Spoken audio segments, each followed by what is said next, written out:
This event is Apprenticeships for You and Role Models for You in celebration of Apprenticeships, National Apprenticeship Week.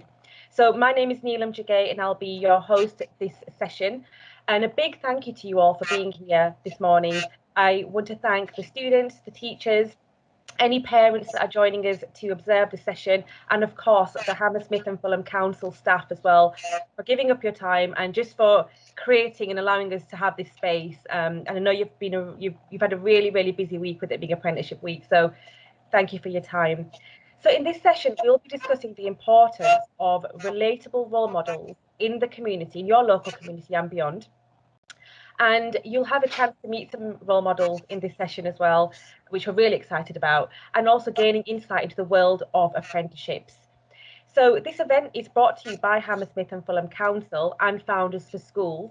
If you don't know, if you're not too familiar with Founders for Schools, we're an award-winning ed tech charity, and we've been working with the council for over a year now, with a joint mission to give young people across the borough the best start in life. No matter the background, and we do that by connecting young people with inspiring role models to make sure that they have plenty of student-employer encounters, because that is so important in terms of building aspirations and keeping motivation high. So without further ado, we are going to go straight into the speakers now, but a little bit of housekeeping. So the audience at home, your chat box, you can interact with us using the chat function. So you can ask questions and we'll be answering those questions towards the end of this session.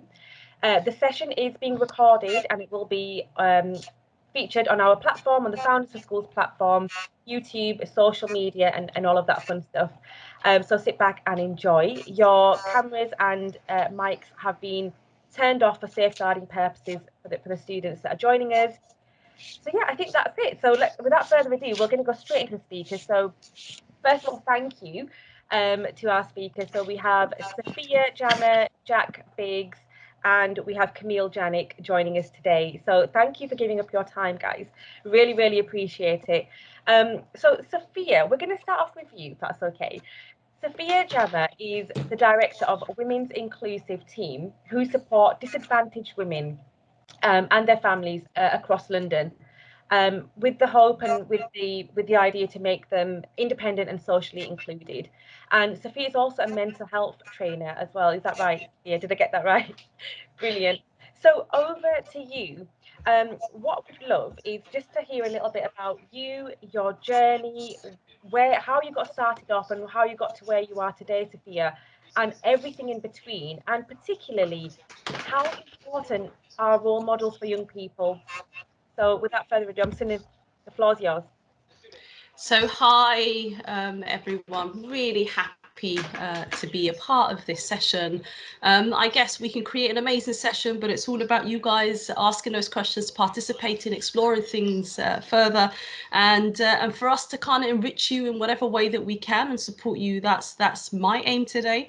I live in the east of London. I grew up in the east of London, so from primary school to secondary school, I went to a school in Tower Hamlets. Not sure if many of you have heard of Tower Hamlets before, but we have equal challenges that you guys obviously experience in terms of, challenges with young people and opportunities, and a lot of that would reflect or should reflect with yourselves.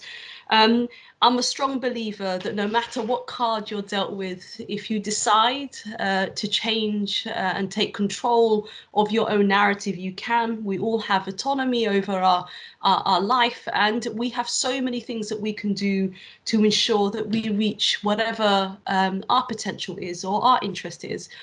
For me, as a young Black Muslim girl, and these are all the barriers, we all face different barriers because we all carry different identities. I had my own challenges coming from a deprived background, from a large family, and all these are factors that just to kind of give you the flavor of the challenges that one has and some of the challenges you might have, or it might be different challenges that you might have. But definitely with those barriers, it could make you, and most certainly it can be a hindrance, but it's all about the mindset. And for me, definitely growing up, I had this vision that no matter what the cultural goals or expectations or what society expected me to do, that I had my own plans. And in that, actually, this story or this journey that we all have doesn't have to be one shoe fits all. It doesn't have to be that you have to do this in order for success to be, you must take this step. So your own success is your own vision. And that's really important for us to bear in mind. I did it the other way around. So I experienced different employments and then decided to go back into university as I had my family, because now I was sure about the university course that I wanted to study. So again, for me, my success, and definitely I see myself in a success because I'm happy where I am and I'm happy in what I'm doing, and definitely feel quite passionate about the work that I do. And for me to reach that point, it took a lot of different journeys and experimenting and exploring. I think one thing that I have to say in terms of my journey, what made it possible was all the volunteering stuff that I did. And we underestimate what volunteering is. Volunteering allows you to go into an organization or a company and allows you to experience that work. And so I still do volunteering, and some of the stuff that I do now, for example, because I'm constantly building my own capacity. I'm constantly broadening my horizon and contributing to society. And so I'm an independent police advisor. I'm a county terrorism advisor at Scotland Yard. I'm a housing independent board director for one of the largest housing providers in East London. And there's so many other stuff that I do, but everything that I do, it's about actually, can I contribute to them and can I gain something? And through that gaining, I build myself up and I open up my horizon. And I guess that's my story. And for me, I always say that my biggest goal is also to break stigmas and barriers. And definitely that's something, as, like I said, like a Black Muslim woman, I'm constantly doing. I'm constantly pushing my young people. I'm a mother. And I know that I had my daughter. I've only got one daughter and 4 lovely boys. And with my daughter, definitely there was this thing that, you know, she mustn't go university outside London. She had a health condition that meant that, you know, that there was a huge responsibility. And I made sure that I pushed her to go outside to university outside London, because it's what she wanted to do. And I wanted to break that barrier. You know, nobody says, and nobody should ever tell you what you should do. But you should tell and control and motivate yourself. So going back to what I said about autonomy and having that fuel to motivate you to reach your potential is the most important thing. You have to respect yourself and you have to find what your niche is or your interest is. And you have to know that, you know, no matter how much mum or your teacher or your dad or anybody else around you nags you, because it does become nagging when they're telling you what to do, but you need to show them that you are in control of your narrative, that you are in control of what you want to do. And even if you don't know what you want to do, the end goal, because we're expected sometimes to know what we're doing in 20 years' time, but actually that you have some short-term goals. So what is that? It's about, actually, I'm interested in this idea. I want to experiment and try this out. And so definitely, I think for me, the key message is go out there and find who you are and what you're interested in. Wow, amazing. Thank you so much, Safia, for sharing. That was really sort of clear and really thorough. So thank you for that. I've just got a couple of questions before we move on to the next speakers, if that's okay. So you talk about autonomy so passionately, because I completely agree with you there. It's so important. And you talk about having the fuel to motivate yourself. What is that fuel? What is that fuel factor that young people need? And where do you get your inspiration from? I think that there's so many things. Fuel is the inner core of oneself, and what, you know, might be a fuel for one person might not be a fuel, might be a demotivator. And just to put it out there, that you guys are in such a challenging time with COVID and all the challenges. We had barriers before COVID, and now with COVID, we've got extra challenges. And so it's really important to say, actually, the card that I've been dealt with is a challenging card. It's not an impossible card, but it's a challenging one. And so I think that's really important, just to kind of really highlight it first and foremost. But I think that fuel is about interests. What actually, when I think about the work that I do, so the work that I do is the CEO of a women's organization. And that is a huge responsibility. We have over 50 members of staff, and we run a number of different projects. And so it's about making sure that I am interested in what I'm doing. And from that 17 years that I've been doing my role now and developing and building the organization and exploring different ventures, for me, that's about women and helping making sure that actually that I address inequality. So that's my core, that's my gig. What is your interests? And so it's about actually allowing yourself to say, actually, this is what I like, because there's this concept of it doesn't have to be boring. If you're not happy in university or you're not happy in a specific role, it shouldn't be coming from someone else, but it should be coming from you. So my main thing to you guys, if I guarantee you as a parent, when I see my child interested in something and they're passionate about something and they're going the extra mile, you want to support that. You want that to flourish. So really it's about what interests, and obviously it's about opportunities, because you might not get certain opportunities, and so that's really important. In terms of my role model, I think, role models don't have to be these amazing, wow people. It could be people around you in your family. It could be people in your school.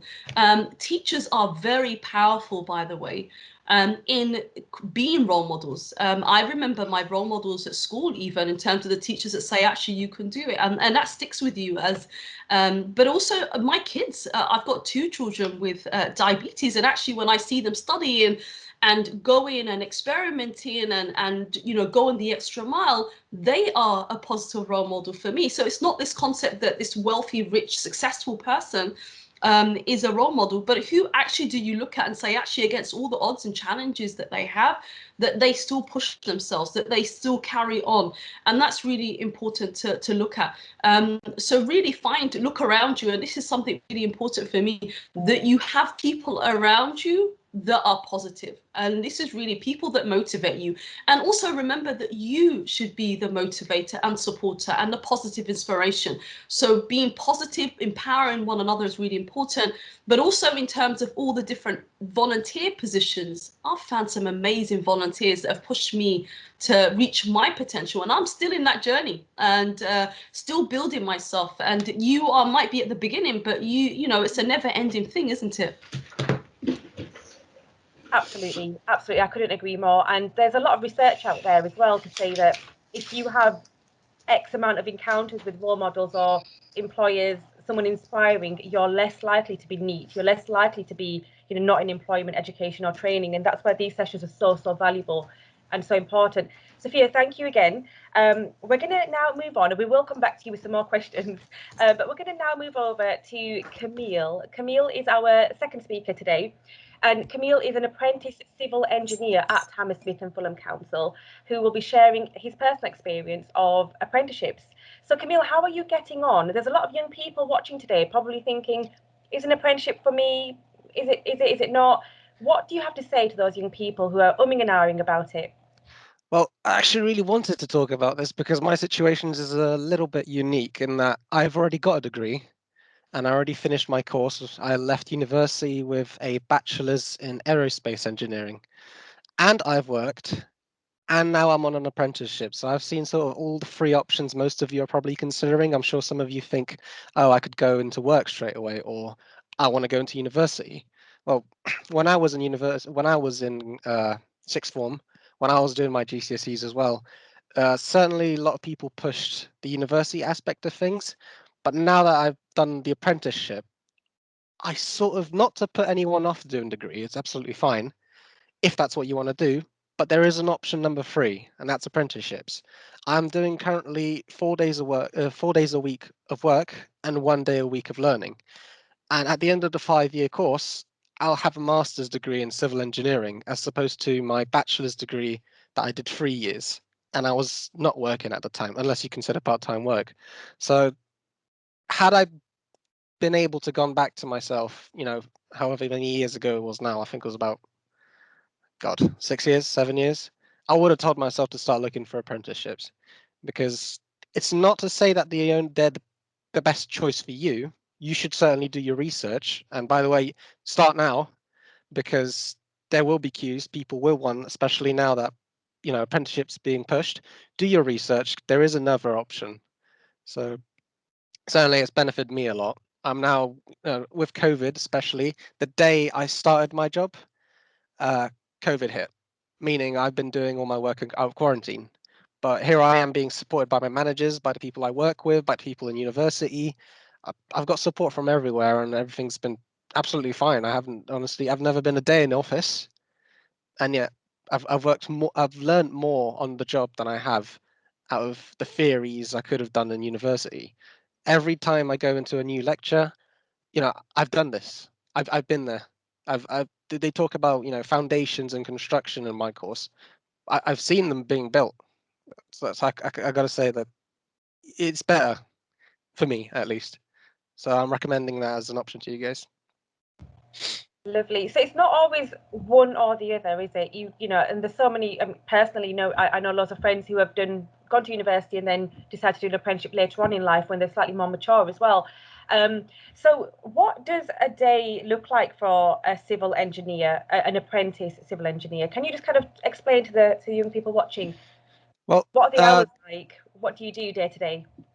Well, I work 5 days a week, or 4, considering I'm doing 1 day an apprentice in the university. Day to day is different. It's very different. You're constantly being assigned to a new project. Once the one project is down, you're assigned to another one. You sort of have to time manage yourself. Certainly, my managers helped me quite a lot with that. So one day I was talking about installation of new cameras. Another day, new trees needed to be planted, and I needed to sort of manage that. Another day, I was just doing parking suspensions because we had to do a gully repair. Another time there was flooding, meaning we'd had to organise that really quickly. For a short amount of time, I'm not sure if any of you have heard of it, the Hammersmith Bridge project, which has been shut for a while now because of the broken parts of it. I was on that for a while. So I've seen a lot of projects, and especially now that I'm an apprentice engineer, I've been switching departments quite a lot because I'm starting from a foundation. I'm going to see every bit of the company first. I'm going to see, so I worked with drainage now, gully repairs. I've done a bit on trees. I'm currently in lighting. Soon I'll be moving on to the financial side of the business. Hopefully I get to go on projects. It's honestly, the day to day is different. How the hour to hour can be different, you know. I could be working 3-4 projects. Sometimes I'm working one. It's quite fun. It's varied. So it's a nice variety. And Yeah. the skills that you learned during your aerospace engineering bachelor honours, were there transferable skills there? Certainly, a lot of the things I learned, the actual theories, the maths, and everything. My first year now is a breeze. It's a joke as to supposed to what it was when I first started university.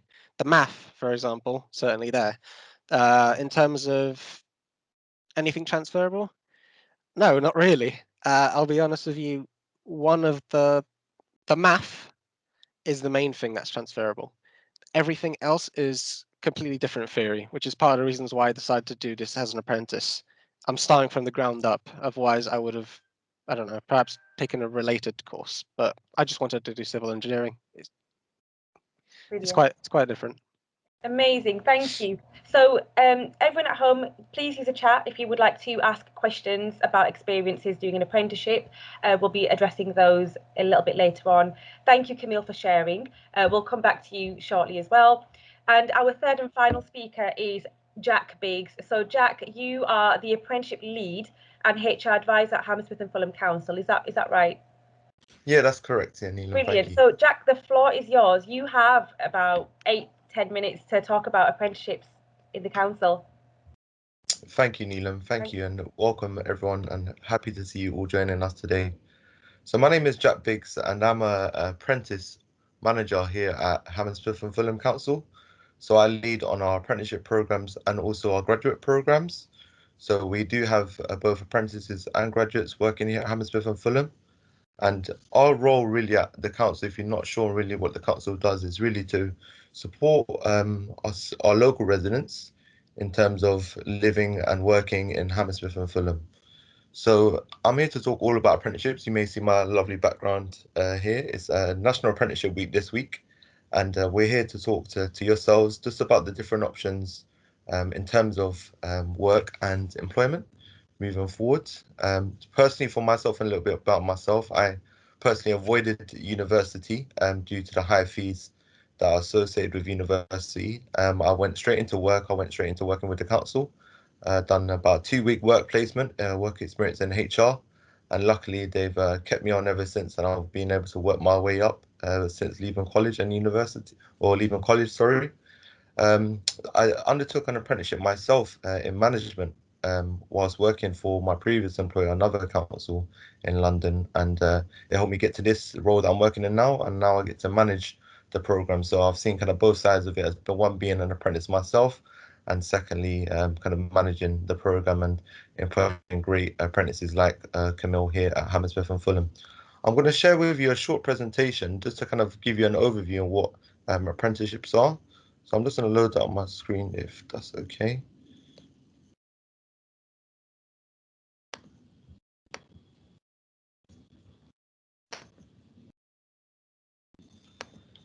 Perfect. So at Hammersmith and Fulham Council, we kind of named our apprenticeship program to called H&F Academy, or Earn While You Learn.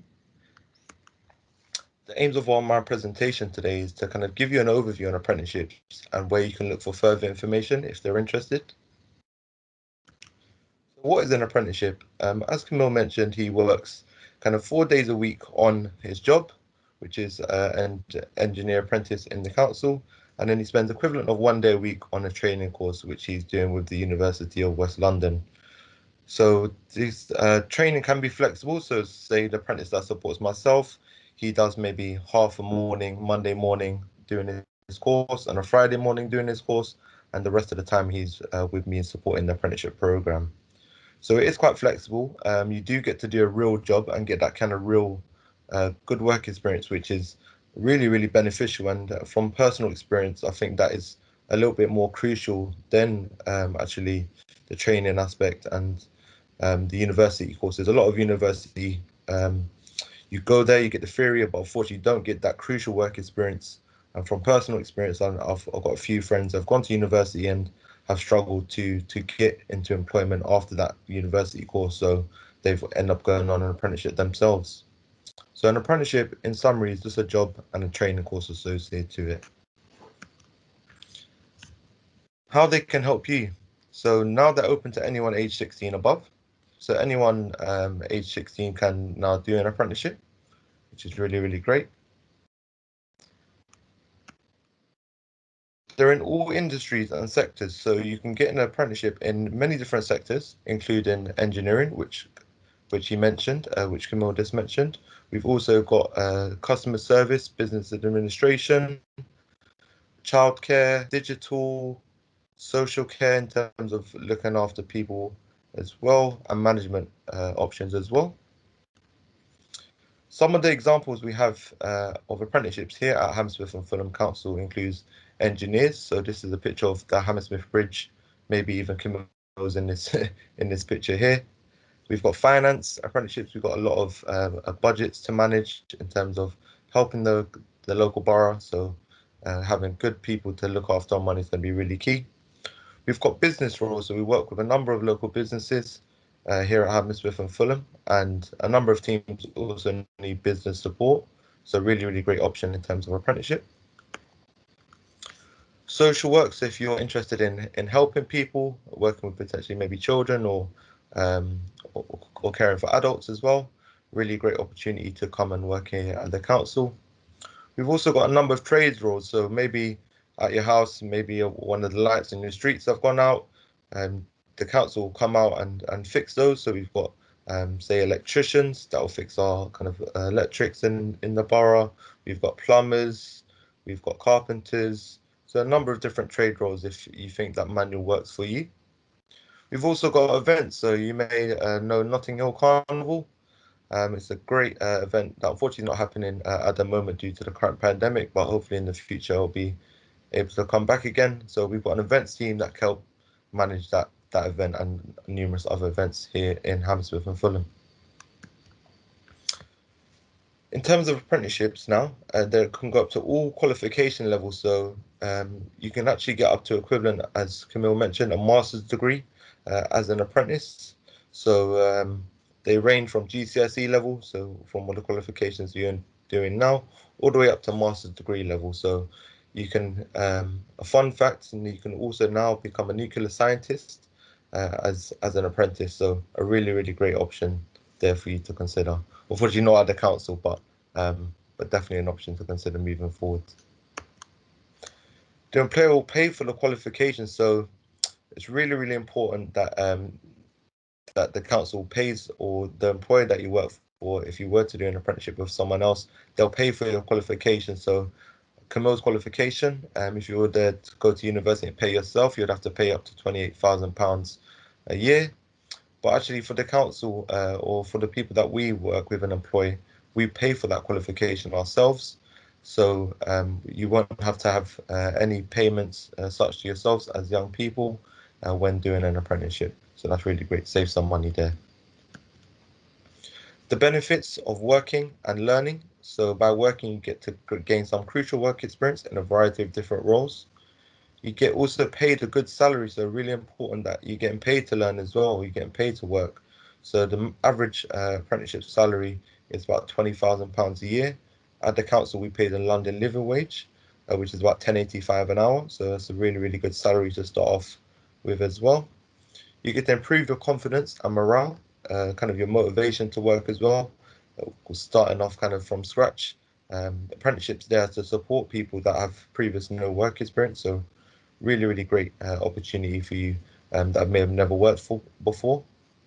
Increase your career progression chances as well. So many people, they say on average about 90% of people that complete an apprenticeship will get a job at the end of it, either with the same company or with another employer.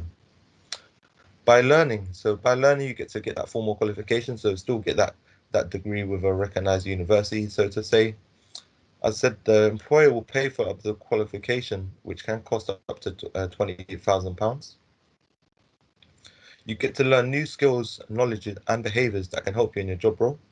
So really, really crucial that you get to learn kind of skills, knowledge, and behaviours that really relate to the job role, and get to apply your knowledge straight away into work. So some of you may think like kind of practical learning is a bit better. So instead of just kind of getting that theory and not being able to apply it, apprenticeships give you a great opportunity to not just learn information, but give you a chance to apply that as well and put that kind of practice into play. So what's next? So our advice is to reflect on your interests for work or potentially studying. So think about what makes you happy. So for me, it's really about helping people. So apprenticeships are a great way to help people. So that's personally why I got into apprenticeships myself. There's a number of different options online. If you just type into Google, find an apprenticeship, the government website will come up and you get to find different apprenticeships all across the country in all different sectors. And speak to your school. So just speak to your teacher as well if you think maybe I think apprenticeship could be a great option for me, and hopefully they'll be able to give you some more advice and support. So I just want to say thank you for your time. We are on socials as well for anybody as well. If you want to find out more information, follow us on Facebook, Twitter and Instagram. Thank you for your time. Thank you, Jack. Thanks for sharing all that information. We've got a question. How many apprenticeships are on offer each year, and is it difficult to get into one? In terms of how many there are each year, there's over 600 courses available. And if you think about all the organizations across the country, we could be potentially talking to the thousands of opportunities that are out there. So it'd be hard to put, I suppose, a specific number, but there are many opportunities. Of course, now it's National Apprenticeship Week, so there's probably going to be multiple opportunities being advertised at the moment. And in terms of being able to get one, I suppose kind of job application process can be a bit tricky, especially if you haven't done it before. I know thinking back when I first went for an interview, I had kind of no idea what I was doing. I just had to go for it. And as you go, and I'll be honest, you're not going to get every job that you apply for, but then that gives you kind of experience and that kind of things. You get feedback. So you say, what did I not do this time that was well that I could learn next time? So then you pick up things and you'll learn as you go along. So hopefully There's a lot of kind of support online as well in terms of interviews and job application processes. So just look online, and even at the council ourselves, if you're a Hammersmith and Fulham resident, your local council could also provide you support. I know we've got our work zone team that provide people with support in terms of job applications. So good opportunity to check in with your local council. Amazing. And does your apprenticeship salary depend on the sector? It doesn't, to be honest. Specifically at the council, we pay all our apprentices, no matter what sector they're working in, the London living wage. But each employer could be different. So some employers may want to pay the minimum wage, national minimum wage for an apprentice, where others, such as ourselves, and we also encourage our local employers as well to pay the London living wage. So we've got companies such as like HS2 that are kind of building one of the biggest train networks across the country.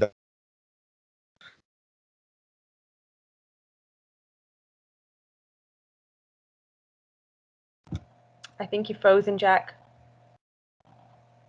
We'll come back to you, Jack, if you're still there. I think you're frozen on your side, unless it's on mine.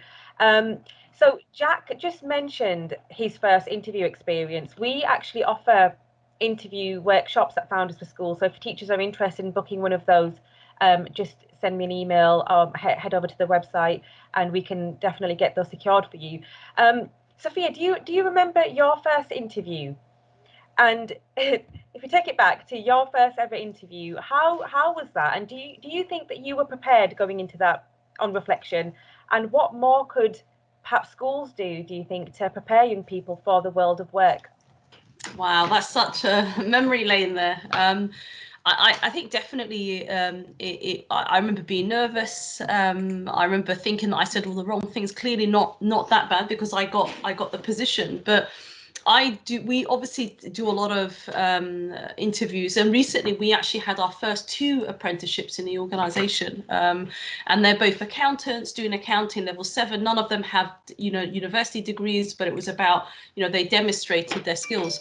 And so what I would say to people is young people is definitely just have that confidence and self-belief in yourself. Do your research and read on the role before, and get tips. But I don't think there's enough real experience for young people. And I think the work that you guys are doing is fantastic, because it really opens them and prepares them, because you could be an amazing person, but if you don't come across in the interview, then you only take that across as an employer. So that's really important. Yeah, very true. And Kamil, how about you? Do you remember your first interview experience, and any tips for young people heading towards an interview? Well, I certainly remember the one I had for LBHF, because Jack was there. And I was very stressed out because I was not expecting my current manager's manager to be there, who's sort of the head of the engineering department. So I was quite stressed out, but it was very relaxed. I don't know. They already obviously read through my file. They asked me some questions. They had a chat with me. It was more of no longer about my qualifications, but more about me as a person, whether I was sort of fit to, continue doing the engineering, because in our company it happens to be that we're looking forwards to new methods and solutions to engineering problems rather than relying on the old and tried and proven stuff. So it was more like it was quite, I came out of it more relaxed than I came in. I'll tell you that, even though I hadn't gotten a response straight away. Yeah. And Jack, just to bring you back into the conversation, you mentioned skills, knowledge and behaviours, something that we hear quite often in the apprenticeship world. What are the skills, knowledge and behaviours that young people need in preparation for an apprenticeship, or the world of work in general, do you think? I suppose the key skills I think that we need, and I think especially for apprentices, is just a good attitude. So really having the right attitude, be willing to work and willing to give it your all. I'm a personal believer in what you put in is what you get out. So personally, I worked very hard to get into the position that I am lucky today. And I think it's just about that perseverance as well. You're going to get knocked back 100 times, but making sure you get back up 100 times is going to be really, really crucial. In terms of skills, teamwork, communication. So If you don't know something, for example, just ask, and there's always people willing there to help you and support you. Being honest as well. So if there's too much, kind of, you're not unsure what to do, just be open and honest, say with your manager or your teacher, and say, look, I can't do this right now. And then there's always going to be solutions to every problem. So just trying to explore those is going to be really crucial. And in terms of behaviors as well, just being, as I said, persevere and just give it your all. That's my main piece of advice. Thank you. And Kamil, how about you for a civil engineer? Skills, knowledge, behaviours, qualities. What are the top, maybe the top 3 that you think people need to have? That's a hard one. For the university course, I don't know if this would count as a skill. Certainly math will help. Thinking logically certainly helps with that side of the business. Having a good imagination and being a bit inventive also helps. Certainly when I started doing the 4 days of work that I do, thinking up of solutions for some engineering problems is great. And since, like I said, our business happens to be looking for new ideas, you know, being a bit out there certainly helps, being a bit more imaginative with your decisions. Third one, I guess working with other people. So now with the COVID pandemic, I'm being supported by a lot of people. 2 of my managers are helping me. Jack's helping me. The university is helping me. So knowing how to communicate well and working alongside those people, not being afraid to ask for help, is also a good quality to have right now. Because like I said, when I went to my interview, it was more about me rather than my results, what I wanted. Yeah, sort of personal qualities. Yeah. Yeah, absolutely agree. And Safia, a similar question for you, but with a little bit of a twist, because I know you mentioned that you've been presented with challenges. You know, you're a Black Muslim woman, and that has brought on some challenges for you. What skills do young people need when they're presented with challenges like that? In Hammersmith and Fulham, we have a very large population of BAME, particularly Somali students. If they are presented with challenges on a daily basis or weekly basis or whatever it might be, you know, we talk about resilience so much. How important is resilience? How do you develop resilience? And what other skills and traits do people need? Wow, so it really depends on the individual. But one thing I always say is, no matter what I do, I know who I am, and being comfortable with my own skin, whatever that looks like. So being true to yourself, and no matter what ventures that you take on or you explore, is just always remembering that I will not lose myself, and I am who I am, and that's really important. Mental health is really important in that, because there's a lot of expectations from your family, there's expectations from society, and there's also expectations that we put on ourselves, and maybe question those expectations that we even, like, you know, barriers that we place on ourselves of what we can and can't do. And so I think it's about protecting and preserving yourself and nourishing yourself, whatever that looks like. So that's really important. We are in such a challenging time, and we know that as a nation we've woken up as being, I guess, from a BAME community, that COVID has impacted us hugely. The Black Lives Matters also opened up a can of worms of how society has been unfair to us, and I think being Black is one challenge, but also I think being Somali comes with so many other challenges. There's cultural, tribal challenges that a lot of other communities aren't aware of. And I think it's really important, as a Somali woman, sometimes I'm expected to act a certain way, but I am the narrative of my own story. So I narrate who I am and what that means to me. And so being bold and being brave in that is really important. Knowing what your boundaries are or what you're comfortable with is really important. And actually the most important thing that I would really say is reaching out to people if you need help. If things are really tough and challenging, reaching out. And sometimes as a community, because we're not happy in the wider setting, and the wider society maybe has been unjust to us, and we know that that's something that's been quite clear, that we find other things that we find as groups or places that we feel is safe. But we're going back to what I said before, is make sure that those platforms that you've associated or connected with are really in your interest. And so it goes back to what I was saying. Actually, you don't need your mum or your dad or your teacher or the society to tell you.